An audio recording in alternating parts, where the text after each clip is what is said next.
চোখের সামনে যদি কারোর অ্যাক্সিডেন্ট হয়ে রক্তক্ষরণ প্রচন্ড বেশি হয় তাহলে তৎক্ষণাৎ ফার্স্ট এড কি করা প্রয়োজন।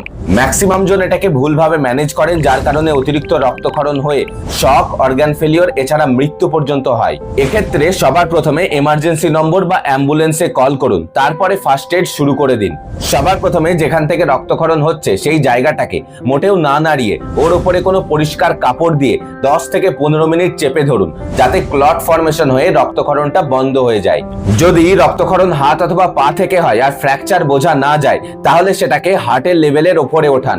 এতে গ্র্যাভিটি অনেকটা ব্লিডিং স্টপ করতে সাহায্য করবে। এরপরে যদি প্রথম কাপড়টা রক্তে পুরোটা ভিজে যায়, তাহলে ওর উপরে আর একটা কাপড় দিয়ে শক্ত করে চেপে ধরুন।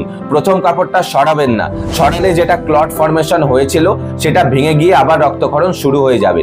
এরপরেও যদি রক্তক্ষরণ বন্ধ না হয় আর মারাত্মক ক্ষতির সম্ভাবনা থাকে, তাহলে যেখান থেকে রক্ত বেরোচ্ছে তার উপরে কোনো শক্ত কাপড় অথবা বেল্ট দিয়ে টাইট করে বাঁধুন, যাতে রক্তক্ষরণটা পুরোপুরি বন্ধ হয়ে যায়। এরপরে ওই ব্যক্তিকে যত তাড়াতাড়ি সম্ভব হসপিটালে পাঠানোর ব্যবস্থা করুন। রক্তক্ষরণ বন্ধ হয়ে গেলেও হসপিটালে পাঠাতে হবে, কেননা ইন্টারনাল অনেক ড্যামেজ থাকে, সেগুলোকে রিপেয়ার করা অত্যন্ত জরুরি। আর এরকম এমার্জেন্সি টিপস পেতে অবশ্যই চ্যানেলটিকে সাবস্ক্রাইব করুন।